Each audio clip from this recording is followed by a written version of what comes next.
Today on the show, we are running away with the governor's daughter and exploring the life of a legendary swordmaster.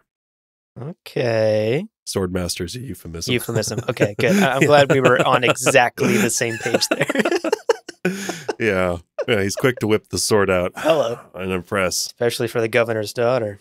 Especially for sending her unsolicited sword pics.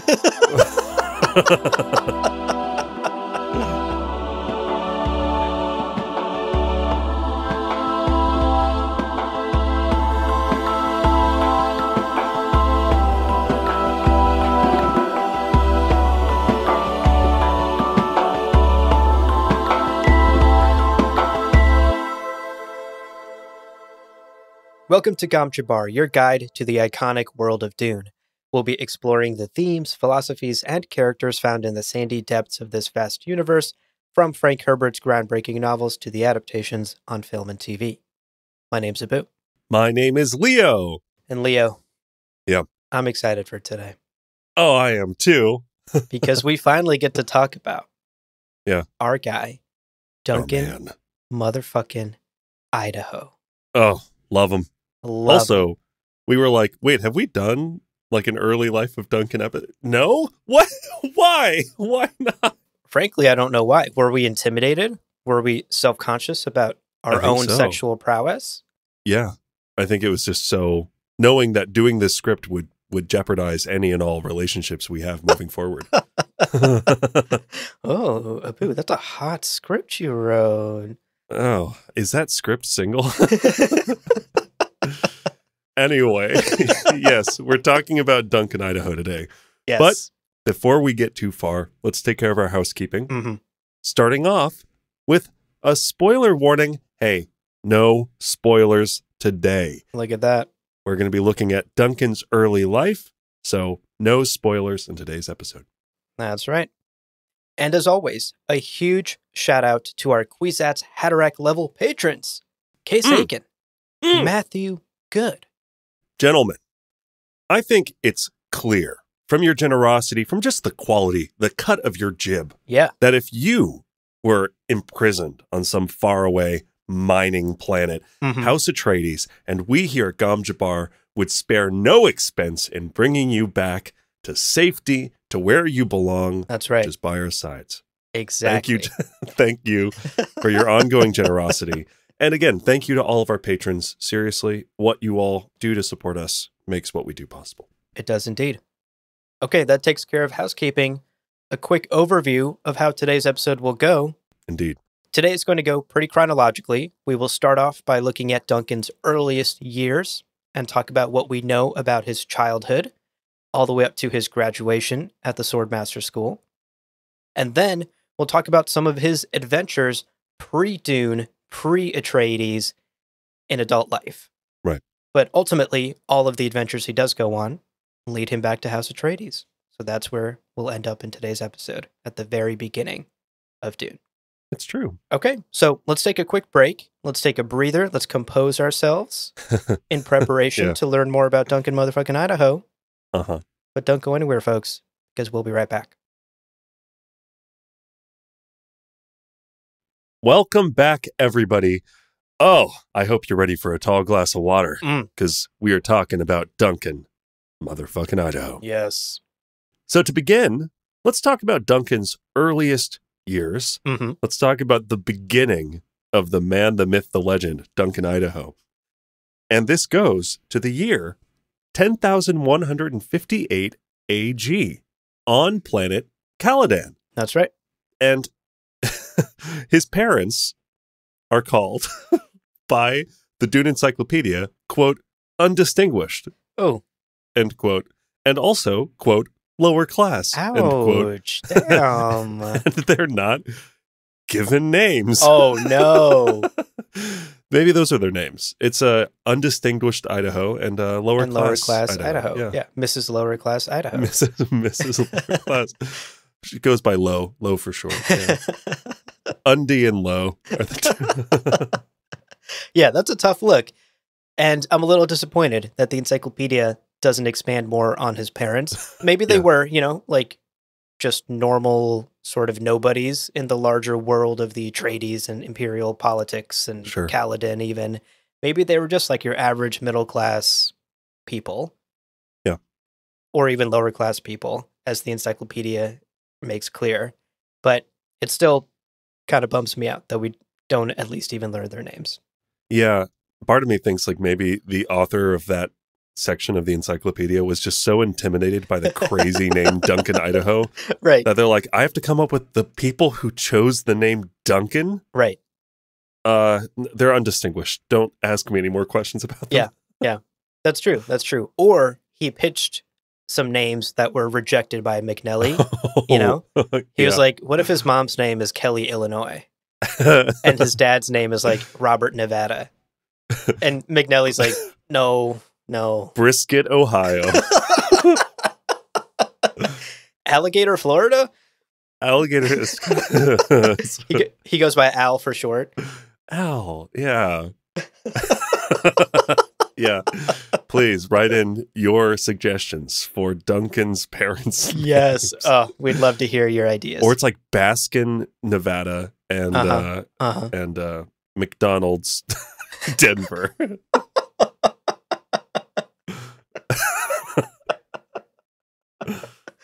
Oh, goodness. Well, regardless of that, what's kind of even more of a bummer, actually, is that we know so little about even Duncan's childhood. We don't know about his parents, and we have very few details, basically no details, about the exact shape of his early childhood. What was it like for, 7-year-old Duncan out there on planet Caladan with his unnamed parents? Right. We don't know. Yeah, I mean, the encyclopedia is kind of postured as an in-universe document, so it's also possible that he kind of deliberately, as biographers are going, oh, who was that swordmaster? And people go, wow, he really didn't talk about his early years at all. Yeah. And so it's also possible that just through the fact that he was already not really living a documented life as an undistinguished lower class kid in the slums of Caladan, so it's just lost to time, basically. Lost to the history books. Alas. Now, his more documented biography begins with House Atreides performing kind of a regular audit and assessment of their governed population on Caladan. I kind of get the impression they're doing standardized testing for the populace. They're just doing, they're like the SATs to every person every few years just to see if anybody great is popping up in the in the populace. But House Atreides stumbles across this kid, and young Duncan is so immediately impressive to House Atreides that although he is a child, they assigned him to apprentice at House Ginaz, known for basically their unmatched sword masters and their sort of reputation for their ability to train people up to be great. Right. You know, and I really get the impression that this is equivalent to the governing body seeing a child in, lower class families and being like, here's a full ride scholarship to one of the most prestigious institutions in the universe. Here you go. Right. You deserve it. You've got what it takes to get the most out of this. Right. Exactly. It's like House Atreides paid for a full ride to the MIT of Swordmaster schools for him. Yeah. Just because he did super well on his SATs, his CATs, his Caladan standardized tests or whatever. Yeah. And I agree. It definitely feels like House Atreides paid for Duncan to go to this school. And this is likely the moment the trajectory of his life changes forever, right? He has a couple of flashpoints throughout his life that will bring him to the point he's at the start of the story in Dune. This is the very first flashpoint. He's noticed by House Atreides, and he gets this incredible opportunity to go to the Swordmaster School at one of the preeminent Swordmaster academies of House Ginaz. Yeah, we also see a little later, this is a moment that Duncan himself identifies, this is the moment I was born. Right. House Atreides gave me this life. In the broad sense, we know that House Atreides is doing a lot for Duncan, but Duncan himself also identifies this as his birth.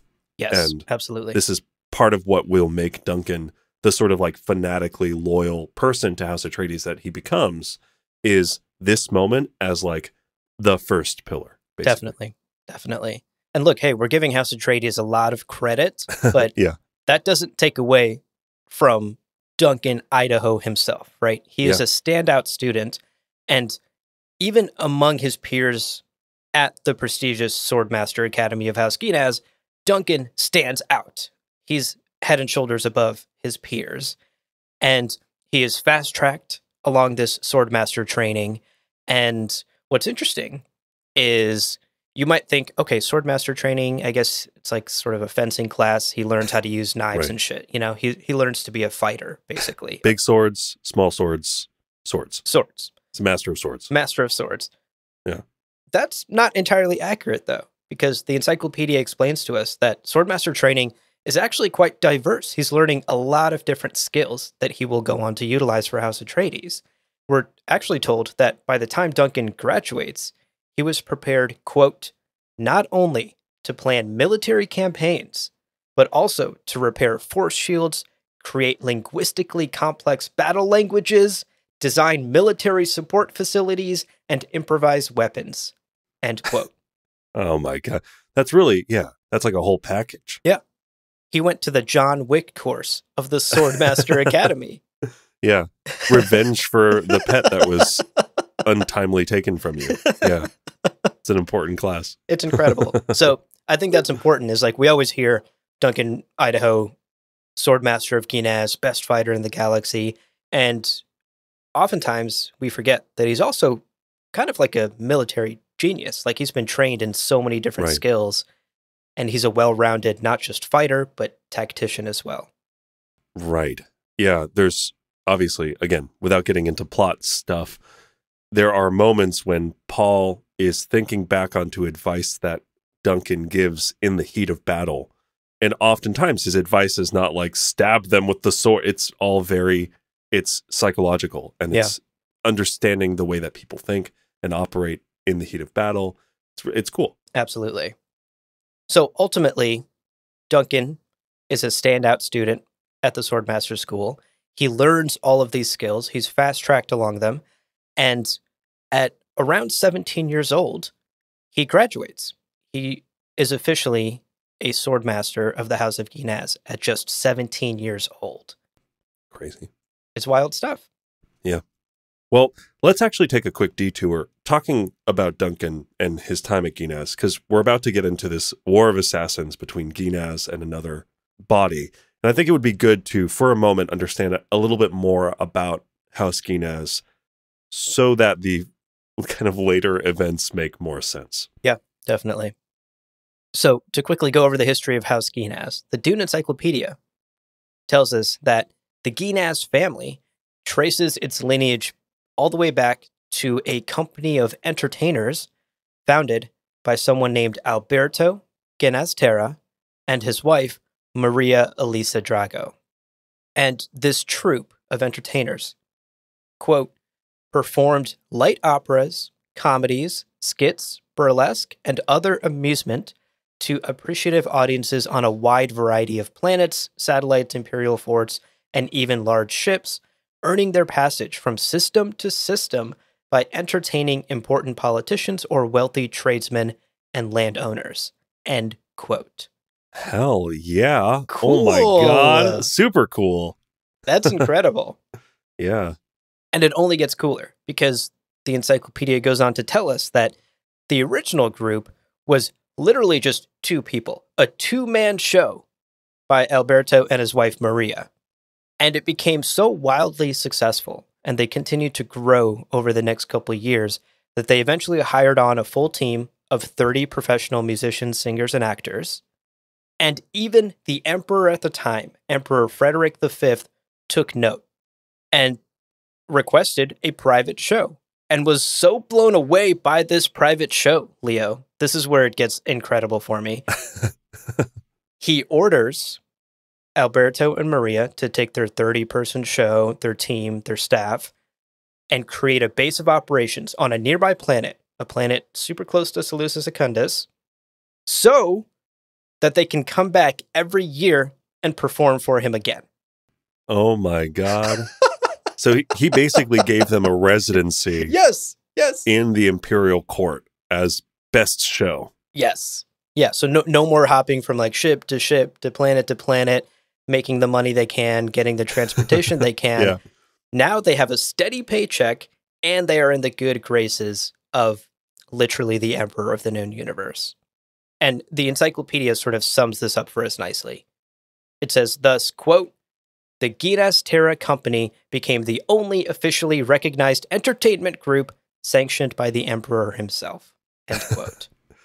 You know, I made a joke about the residency, but ultimately this is even crazier because this is akin to like the mayor of a town or like the president of a small country being like, here, have this continent, have this island, that state, that like nation over there is yours now. Yes. You get it. And then you can have a nation of performers that, you know, y'all come back and give us a good time. Yeah, it's incredible. And this is obviously a glow up for Alberto and Maria, right? Like they are literally given a planet. They are in the good graces of the emperor. They are given titles of nobility. They're handed fancy estates on this planet. And this effectively launches their family, their house, to house minor status. How good was that burlesque? That's what I want to know. Can you imagine? Can you imagine like a little strip tease that's so good you become nobility? Yeah. Amazing. Amazing. Yeah. Wow. Pretty good. Now, Alberto, unfortunately, passes away in the year 7844 AG. Mm-hmm. And the Dune Encyclopedia tells us the emperor, oh, this is beautiful, quote, wept for days, saying, "The hope of laughter has vanished from my world forever." Oh my God. Historians note that Frederick aged rapidly over the next few years and was an embittered recluse by the time he died in 7849 AG. End quote. Oh my God. I think he died from being sad that Alberto died. Yes. Like his favorite actor passed away. Right. And it killed him. That's tragic. And a little bit funny, but mostly tragic. Yeah. It's, I mean, it's what happens, right? And you have like a couple who like, you know, been together for 65 years and then one of them passes away. And then it's only like shortly thereafter, because again, it's like, that's a thing. Yeah. The documented thing. Yeah. This is the emperor and his favorite burlesque man. The hope of the hope of laughter. Yeah. At his raunchy strip teases. Right. Well, it's interesting you bring up the idea of couples that are married for 60 years and then die at the same time. Sure. Here's my headcanon. I'm curious what you think. Emperor Frederick V and Alberto, lovers. Secret lovers. Oh. They were fucking on the side. Yeah. And they loved each other. And thus, Alberto and Maria got all of this free shit from the emperor because those two fell in love, whether it was sanctioned by Maria, like maybe she was open to it. Maybe it was a secret their entire lives. Who knows? My headcanon. And to be clear, this is not in the encyclopedia. This is only coming originally from my head. Is that Alberto and the emperor were lovers in some capacity? Listen, immediately I'm on board. I mean, I think from, Alberto and Maria, you don't start a company like that and get so successful without having like a rock of a relationship. Yeah. And because like skits and light operas, burlesque, these are performers. I feel like it would be like a throuple situation. Ooh. where maybe Frederick and Alberto are really the ones who click the closest. Like, I think you're right. Like, that's where the spark in love was. Maybe it was his first same-sex relationship. Wow. For Frederick. He like repressed his whole life and he had to marry for political reasons. And, oh my goodness.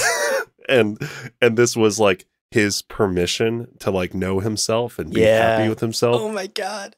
Yes. But then of course Maria's there too as the supportive partner, and it's her emperor and they're loyal subjects, and Yeah, I could see all of that. Because then there'd be like light temptation during the and teasing during the burlesque. During the show, during the performances. And then he says, meet me in my chambers afterwards kind of thing. And then they give him permission to... Yeah. Spicy. Beautiful. Fuck. It is. Yeah. Okay. Well, we've created a whole headcanon for ourselves that I think perfectly fits. And I'm not trying to put words in the encyclopedia's mouth, but this is so fucking obvious. Like, it's written in between the lines there. Totally. And again, amazing HBO miniseries. Yes. The representation. We get some bisexual representation. Oh, it'd be so good. Yeah, we need HBO. Basically, everything we're talking about today should and could be an HBO miniseries. Once y'all figure out the writer's strike, we'll call us. We're game. We're game. We're game. All right. So all of that speculation aside, what we do know from the encyclopedia is that after her husband's death, Maria kicked shit into high gear. And honestly, again, sort of reading between the lines, it's clear to me that like Alberto is maybe the artist where the passion came from. And Maria was the fucking brains of the operation. Because after his death, she vaulted the family's fortunes to the stratosphere by starting a number of covert smuggling operations. Shit. They're like a huge entertainment company now, right? So they're all over the galaxy. So they have easy ways to smuggle stuff all over the galaxy. Oh my God, yeah. And she uses the funds from these operations to basically reinvest back into the entertainment business and creates like a massive conglomerate, an entertainment empire that spans the entire galaxy. And to give you a sense of how massive Maria takes House Guinaz's entertainment business, here's what the Dune Encyclopedia tells us. Quote, by the year 7950, the House of Guinaz, as it was now called, had a monopoly on live performances before audiences of 10,000 or more. It also owned chains of gambling casinos, prostitution rings catering to the very rich, and theaters specializing in fights between different kinds of animals, or between animals and humans. There were rumors during this period of a particularly vile exhibition of sadomasochistic violence being staged for specific clientele, but these allegations were never proven. End quote. Oh my God. Are you kidding me? I mean, that really goes downhill and then up a different hill and then off a cliff. Oh my gosh. That's wild. Because we went, okay, yeah, sure. Live performances. Okay. Gambling casinos. Okay. Yeah. Good way of like laundering money, I guess. Theaters specializing in fights between different kinds of animals. Yeah. This is where it gets hairy for me as well. Yeah, literally. That's the furry hairy part where you're like, what is that theater? Yeah. Oh, that's a movie theater. What about the one next door? Oh, that's where bears fight. Yeah. You're like, the large cuddly men or the animal? And you're like, both. It's between bear men and bears. Yeah. Yeah. It's wild stuff, like off the deep end stuff. But honestly, hats off to Maria, right? Oh, totally. Like, she took this operation that was already doing very well and was under the good graces of the Emperor. But after the Emperor passes, you got to make sure you're okay, right? Like, you no longer have like a free pass to the most powerful person in the world. Right. And so Maria's like, all right, I got to make sure we're never poor again. Yeah. And does basically everything and anything required to make money. Yeah. Also, I love that idea of like, we've seen this as like archetypes in pleasure houses, and you'll have like the matron mother or like the one in charge, you know? And I love this idea of her at this head of what sounds like it very likely is a criminal organization on some levels, because they're like smuggling shit and unproven allegations of sadomasochistic spectacles and things that are probably breaking rules and laws. The fact that she's like at the head of this empire is incredible. So cool. Also, do you think she's kind of like losing herself from all the sorrow of losing her partner and the emperor as well? She's kind of like lose yourself in work kind of stuff. Exactly what I was going to say. I think it's like a single-minded focus on make money, grow my empire, make money, grow my empire, be safe, never be poor again. Like, I think after losing the love of her life, Alberto, it is a coping mechanism for her to just throw herself into building this thing. Yeah. Easy to imagine. That's where she ended up emotionally.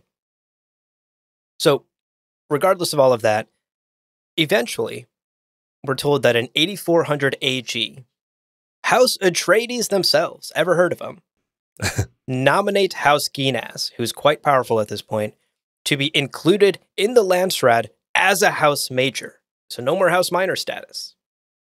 And the vote actually passes despite the objections from the Carinos and the Harkonnens. Ever heard of them? Yeah, wow. And we're told that because of this like sort of buddy-buddy relationship between the two houses, in most cases, House Ginaz would align itself politically with Atreides' interests whenever it came to a vote, whenever it came to politics. And in a lot of cases, this would be in opposition to Harkonnen policies or even Carino policies, or as we're told, a house called House Moritani, who will go on to become their bitter rivals.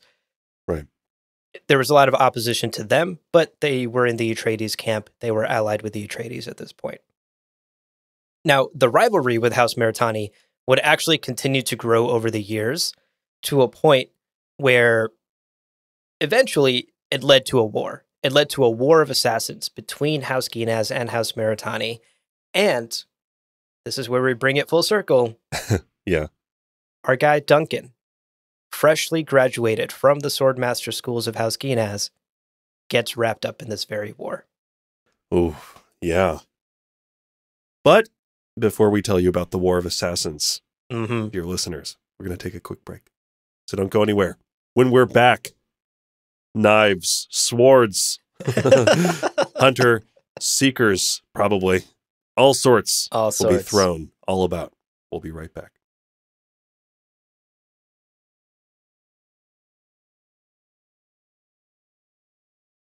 Welcome back, everyone.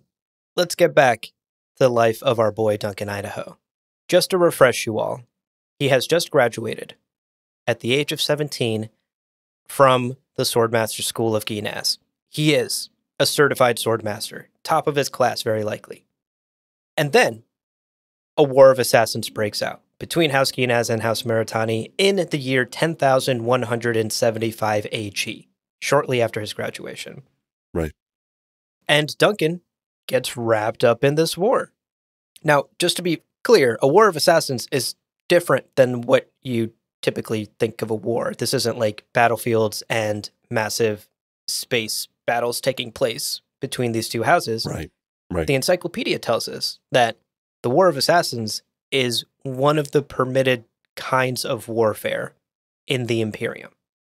And, quote, describes a large-scale use of professional assassins in a feud between two great houses of the Landsraad in the Old Imperium, end quote.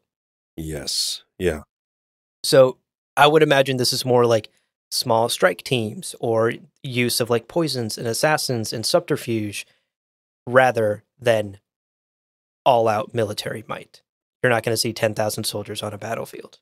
Yeah, and we don't get a lot of examples of specific conflicts within these War of Assassins, but the ones we do see are exactly as you're describing, where it's like individuals or small teams, or even quite a few assassins, but sent as like an all-at-once nighttime assault sort of situation. Right. But definitely not two big armies meeting in the field of battle, right. Like in some neutral space where they're, it's not invading forces in a city. It's, yeah. Like I do picture like a SEAL Team 6 or like a SWAT team sent in. Exactly. And to be clear, where Duncan fits into all of this is that he's not particularly happy about being wrapped up in this war. Like, right. His hope was, I will graduate and then get a job with House Atreides. They were my sponsors at this college, and they will likely hire me once I'm out.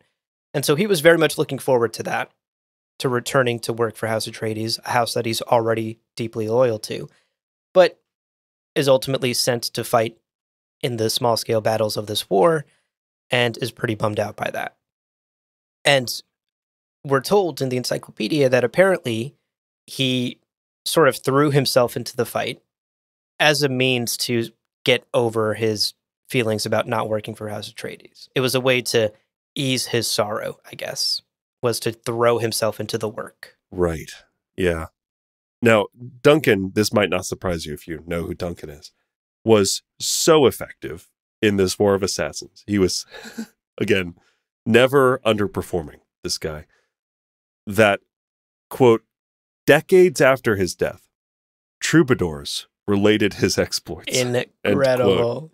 Wow. So long after he's gone, people are still singing, literally, about his abilities as what he was, as a swordmaster for House Ginaz. Yeah.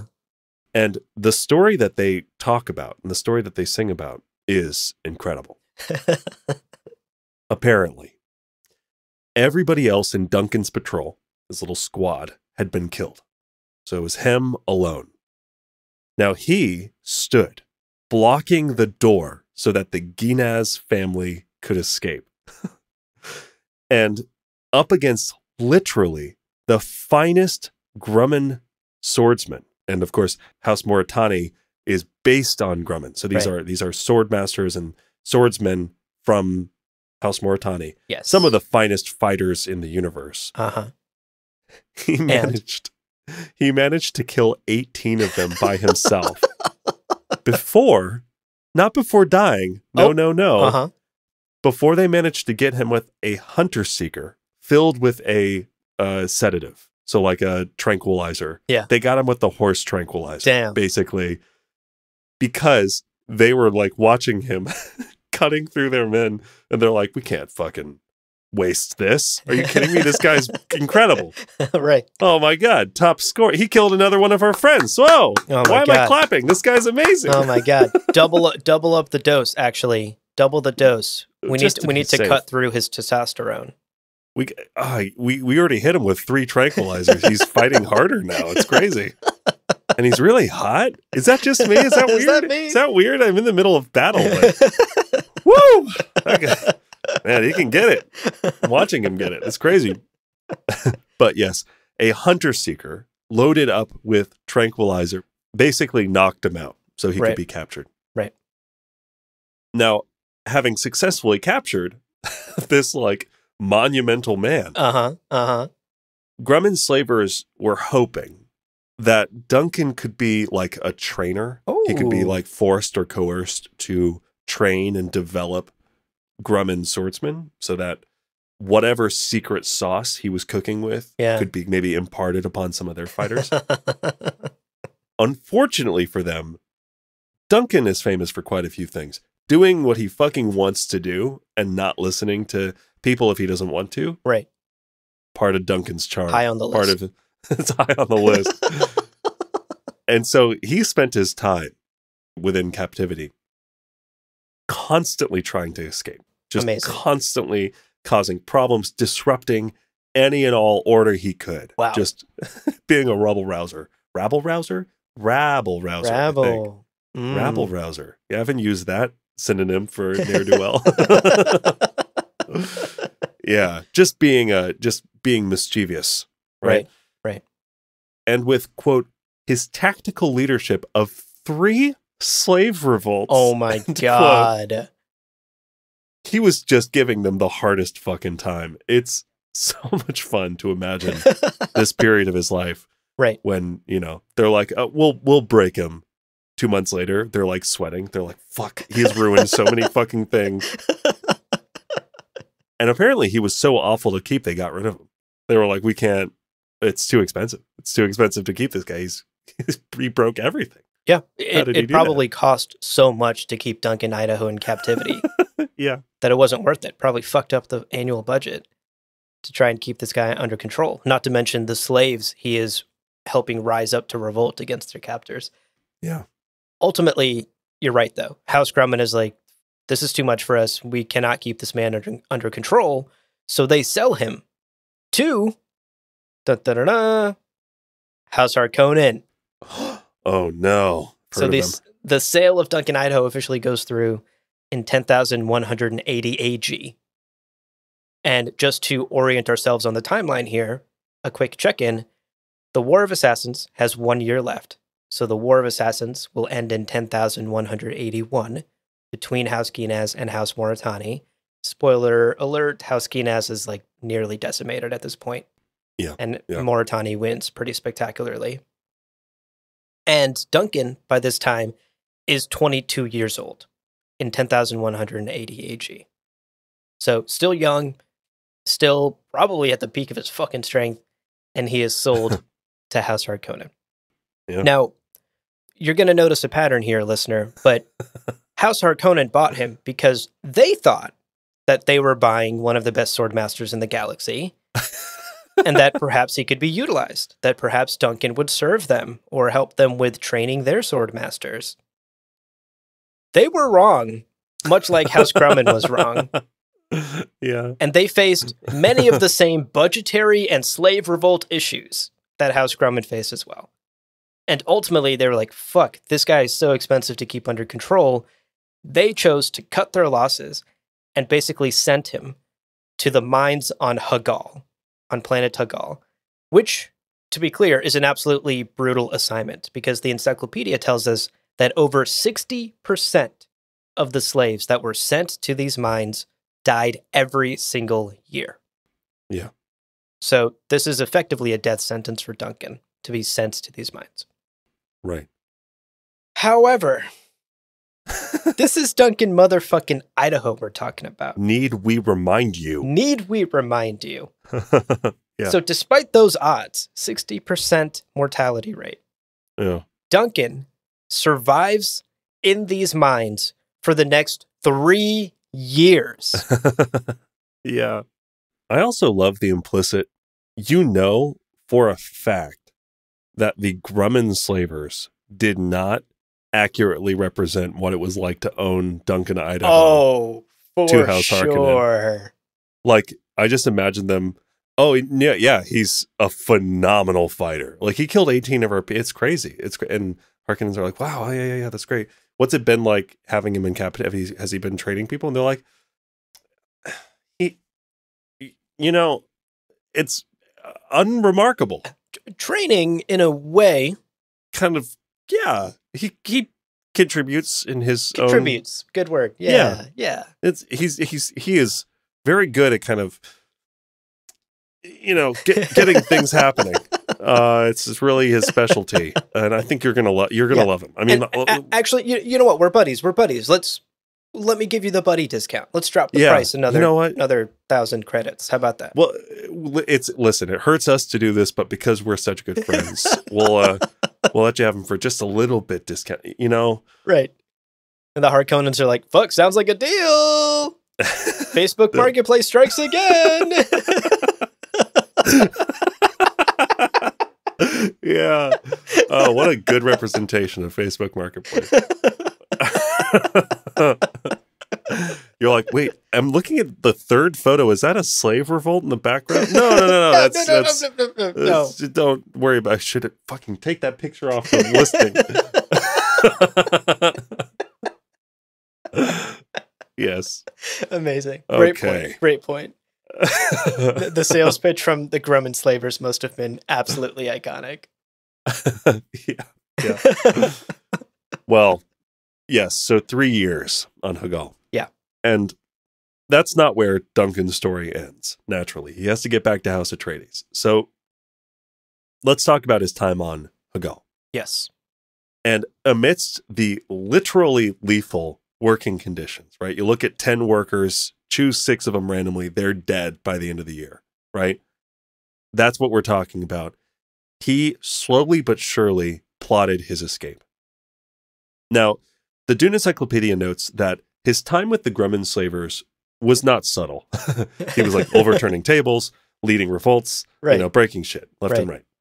He also did not succeed in escaping the Grumman slavers. Good point. So at some point during his captivity with the Grumman slavers, the Dune Encyclopedia notes that he clearly learned some subtlety because by his 4th year on Hagal, he had stowed enough like gems and jewels that he had gathered while mining. He smuggled them and kept them and stored them. He had amassed... We all know where he kept them. He did it mostly for fun at the beginning, but then eventually was like, wow, I got quite a few gems up there. Yeah, it's true. Almost certainly. But no, he had this collection of gems, this collection of minerals, so much so that he could then afford bribes. LOL. Which is amazing. And again, you're on a jewelry planet and you're like, I've got enough to actually get shit done. And if that wasn't enough, he also seduced the daughter of the Harkonnen governor. Hello. And between those two elements, between his mass of butt gems that he smuggled creatively, and the governor's daughter, who I'm sure head over heels for this war hero, handsome, rugged, survive. How many years? Tell me again how many years you've survived here. He's like 3. She's like, oh my God. Oh my God. Oh my God. 3. Okay. Wow. So between those two things, he was able to get a message to Caladan. He was able to say, hey, House Atreides, here's where I am. If you want to come get me, here's where I am. Right. Now, he escaped the mines on his own, fleeing into, quote, Hagal's vast veld, end quote, which is the planet's expansive grasslands. So you're kind of like undeveloped grasslands. Also, fun fact, veld, which is V-E-L-D-T, is Dutch for field. Okay. Today I learned. Yeah. There you the go. more you know. I just learned that as well. And apparently, out in these grasslands with the governor's daughter, he survived there for 6 months, chilling in the wilderness, in the Hagalian wilderness, before being found by none other than Gurney motherfucking Halleck. Yes. A fellow brother in arms. The message to Caladan succeeded. I guess part of the message was, hey, come find me. I'm going to be in the wilderness with this dime, babe. 10 out of with this babe. Gurney Halleck's like, this bastard did it again. I knew that child had greatness in him. And to be clear, the Dune Encyclopedia really makes it clear that he escaped into the grasslands with the daughter. Like, this wasn't like she slipped him a key and he got out and escaped on his own. They were out there together, just hunting and gathering and almost certainly fucking the whole time. 6 straight months. Time. Yeah. You thought working in the mines, that lethality was hard work? No. Being alone with Duncan in the wilderness is some real cardio. Are you kidding me? The mortality rate? High. It's insane. It's actually 8 out of 10. 8 out of 10 people every year who sleep. Still worth it. It's still worth it, but it's, you just need to know that. Yeah. Duncan's literal body count, like dead body count, extremely high. The ratio is concerning. Yeah. Number of people he's slept with and the number of people he's killed. Similar and concerning. Concerning, for sure. Well, Duncan is eventually rescued, and he gets a hero's welcome on his return to Caladan.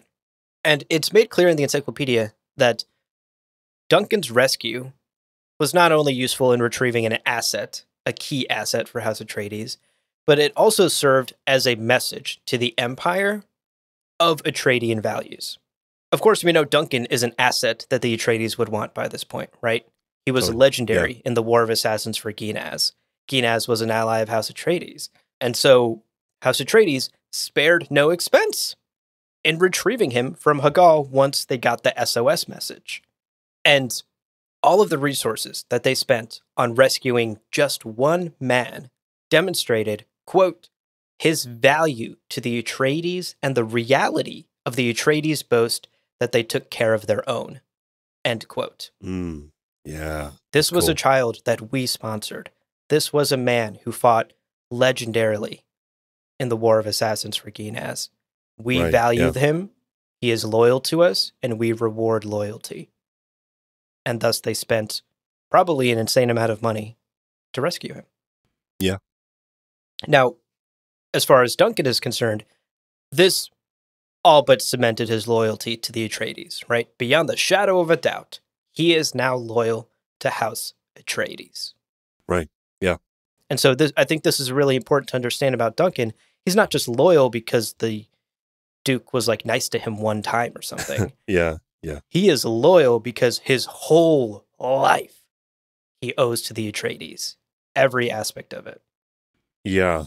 I think going into Dune, if you're watching it for the first time, if you're reading it for the first time, just remembering all of this, that he came from Caledonian poverty, basically lower class. Yeah.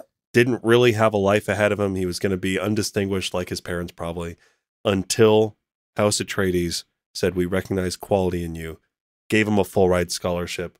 And then when that shit went south, and not because of something House Atreides did. I mean, the War of Assassins was Ginaz and, Muratani. Right. For House Atreides to then say, hey, listen, that's not on us technically, but we're going to expend all this money to get you back. Right. We're going to send Gurney motherfucking Halleck personally to come pick you up. Yeah. That's a big gesture.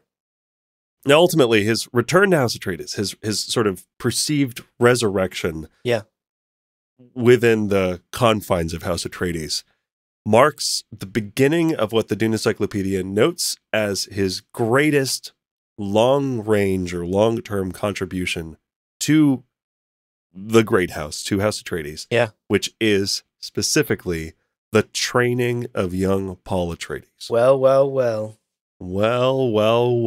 Timothy Chalamet, trained from a young age.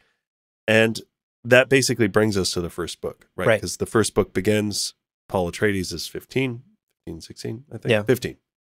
And Duncan has, by the first page of Dune, been training Paul for 7, 8 years. Yeah. Like that. Yeah, for sure. He's a key advisor to Duke Leto. He's a key part of House Atreides. And as the Dune Encyclopedia says, perhaps his greatest contribution is a mentor and trainer for young Paul Atreides. It's true. And that brings us up to the modern timeline. That is the early life of Duncan, Idaho, his childhood, what little we know about it, all the way through his graduation, through his time in the war, and his time in captivity on Grumman and the Harkonnen. It's a wild ride, as would be expected from someone as legendary as Duncan, Idaho. He famously doles out wild rides to all sorts of people. You make eye contact with him at a bar. Yeah. A wild ride might be in your fatality, though. Again, the mortality rate very high. Rate. Little risky. Very risky. But some things are worth it. Some things are worth it, and this is one of them. Let's wrap up. Yeah. As we like to do, with a fun little question. Okay. So, Abu, thinking about the 6 months that he spent with the governor's daughter out in the Hegalian grasslands. Okay. How do you think Duncan managed to survive? Wow. I mean, this is the part of Duncan's life that I have so many questions about. These 6 months exactly. Because the first thing I have to wonder is why the daughter ran away with him in the first place. Right? Like, what kind of love affair was this to begin with? Mm. My estimation is that it wasn't just pure manipulation on Duncan's part. That's outside his character, right? He would never purely manipulate someone. Yeah, I agree. I think there might have been something more going on. I like to imagine that perhaps she was unhappy with her station in life, right? She's the governor's daughter. Maybe she doesn't want to be in that position. Maybe there's a forced marriage situation. Who knows? Yeah, again, women in the Imperium doled a bad hand. Absolutely. It's like all political marriages. You're a tool used by governors, especially Harkonnen governors who are going to be power hungry. Yeah, so totally. I get that. So I like to think she was maybe unhappy. And Duncan saw an opportunity here, not only to save himself, right? To use her to save himself, get out of the mines, but perhaps also to help her. And so I think they maybe ran away together as companions and not just because he manipulated or tricked her. Totally. I agree. Now, when it comes to their time out in the wild, I think this is pretty clear cut, right? Like, to me, Duncan has all of this knowledge and expertise and experience from the war, his training from the swordmaster school. So he probably uses his military skills to keep them fed and sheltered out in the wilderness. Right. Now, I also think the daughter's contribution plays a role here as well, because she is a native of the planet. Duncan is not. True. So perhaps the daughter's knowledge of the planet and even the surrounding villages or towns helped them to stay away from law enforcement, or helped them to find campgrounds or whatever to hide out in. Mm. And so I like to think they worked in tandem to survive out here these 6 months. Duncan had the survival skills. The daughter had the knowledge, the lay of the land. I also think, to be very clear, the thrill of an escape is like no other. Yeah. I can't speak from personal experience, but I can imagine it. Sure. And nothing sparks romance than adrenaline. This is like pretty well known, you know? Like couples will like skydive together as a way to like spark their sexual tension again or whatever. Right. I think this brings their affair, their short-lived romance, to new heights. Like, they're out in the wild for these 6 months, just fucking like wild animals, like doing shit that like you and I have never even thought of. Like, they are out there. The romance is palpable, and they're doing damage, frankly. Destroying the landscape. Destroying the landscape. Afterwards, like, some Hegelian patrols are like, what the fuck happened to this forest? It's terrible. What happened? What creature tore its way through 6 kilometers of this forest? Oh God. No. This forest. I planted that tree when I was like, what happened to it? I woke up and the whole left part of my building was missing. Amazing. They're doing damage. Definitely. So to wrap up my long-winded answer to your question, I do think like after the 6 months have transpired, Gurney finally arrives to save them, right? Yeah. And I think Duncan has a choice here. Stay with the girl or go back to the Atreides. And we all know his loyalty to the Atreides could never be broken by any girl. I mean, I don't think it's even a question for him. He chooses to return to the Atreides and leave the girl behind. But again, it would be out of character for Duncan to just be like evil towards her, right? So I think maybe perhaps there's a happy ending for the governor's daughter. Gurney and Duncan probably take her with them back to Caladan. And maybe they ensure that she gets some sort of cozy post within House Atreides and is able to maybe change her name, start a new life, and get away from whatever she was running from. So that's my headcanon for what happens to the governor's daughter. It's pretty happy ending, nice bow tie on it, but that seems the most likely. And I don't think Duncan's the kind of guy to just like leave her out in the wilderness or something and return to the Atreides. Yeah. What about you? What do you think transpired in this love affair between these two characters? And how do you think their adventures went over the 6 months?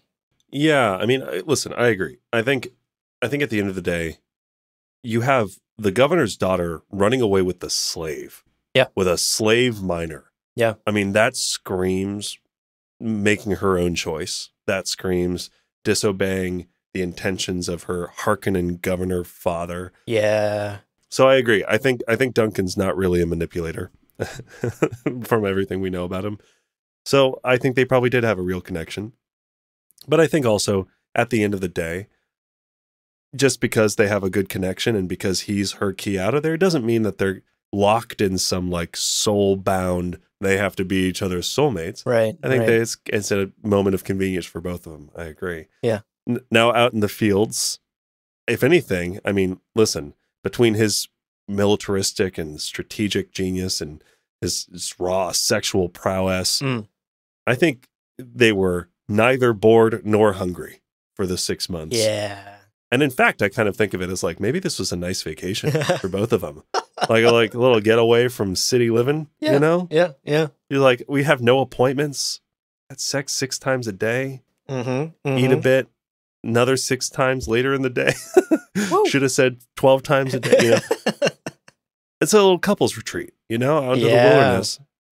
And I think to the end of their little soiree, I think that it's clear that she wouldn't be safe, right? Like, to be the daughter of a governor, a Harkonnen governor, and then to help this incredible asset flee and return it to House Atreides would put her in immense risk.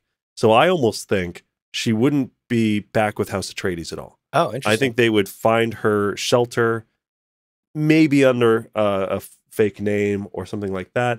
Maybe they send her to Tapil. Maybe that's part of the massive expense as they send her to the witness protection planet, you know? Yeah, yeah. I didn't. But I think if she stayed with House Atreides, she would continue to be in danger. Because House Harkonnen and House Atreides, they're fucking with each other constantly. So it's like having you so close to probable conflict with House Harkonnen is a risk. So I think they would. Good point. I think they would have one final bout in bed, kind of a farewell fling. A farewell fuck, yeah, as they call it. And I think they would have sent her to some faraway place. And I think that's why we don't hear about her. Definitely. Wow. Well, there it is, folks. The life of Duncan, Idaho, his many adventures. And we can't wait for this to become an HBO miniseries, written and directed by us. Written and directed by us. We'll have it no other way. We're copywriting Duncan, Idaho right now. Right. We've already pitched some incredible headcanon stories that are original, you know? So, yeah. Alberto and the Emperor, their love affair. That's us. I was going to say, I want to go back to that. Like, that sounds like really what the kind of show that would do really well these days, I think. Definitely. HBO, our emails are open, please. You're burning money not talking to us, right? Alrighty. Well, dear listener, before we let you go, as always, we want to remind you of a couple of ways to support this show and to get in touch with us. And the first way, as always, the first and best way, become a patron over at patreon.com/GomJabbar. Folks, listen. First of all, you help us do what we do, and we appreciate it beyond the confines of language. I can't even express my gratitude for everybody who supports. And in exchange for your support, you get ad-free episodes, bonus clips and bloopers. There are going to be like 9 from this episode alone. Oh, they're going to be good. It's so many little flubs. Imagine Duncan, Idaho plus sex jokes. Jokes too spicy for the main feed. Indeed. We can't get that horny on main. That would be uncalled for. Uncalled for. Yeah, you all expect us to be upright gentlemen. So to maintain that bravura, we edit heavily. So anyway, you also get access to our exclusive Discord where we're chatting and hanging out and talking about all Dune stuff. So please consider becoming a patron at patreon.com/GomJabbar. That's right. And another great way to support the show is to check out our merch store on GomJabbarShop.com. We have Dune-themed merch. There's art, there's apparel, there's mugs, a tote bag, stickers, socks, and so much more. So, GomJabbarShop.com. Go check it out. Get yourself something nice and support the podcast. Indeed. Finally, we love to hear from you, so send us an email. GomJabbarPodcast@gmail.com is our email address. Send us your thoughts, your questions, your feedback, things you like about the podcast, things you wish were better about the podcast. Do you have absurd suggestions for what Duncan, Idaho's parents would be named? Oh. Again, Baskin, Kentucky. Solid. Let us know. GomJabbarPodcast@gmail.com is our email address. We'd love to hear from you. We would indeed. I just can't stop thinking about that fucking Hegalian patrol who just finds the landscape decimated. And they're like, oh, God! It's terrible. What happened here? Was it a tornado? What are these claw marks? I've never seen claws that large. Oh, the ground is so wet. Oh, it's so wet. Oh, my God. Oh, God. It's terrible. It's terrible, but I'm kind of turned. It's terrible. It's terrible. Is it? It's also all of us are horny. Something. It's an aphrodisiac. Incredible. Oh, God, that's silly. Well, friends, there is no real ending. It's just the place where you stop the recording. But this podcast is always one step beyond logic, so help spread the word of Muad'Dib and leave us a review on Apple Podcasts and Spotify. And be sure to check out the other shows on the Lore Party Podcast Network on loreparty.com. You can also follow us on Twitter and Instagram at lore_party. We're also on TikTok at Gom Jabbar Podcast. Thank you so much for listening, and remember, whoever controls the podcast controls the universe. We'll see you on the golden path.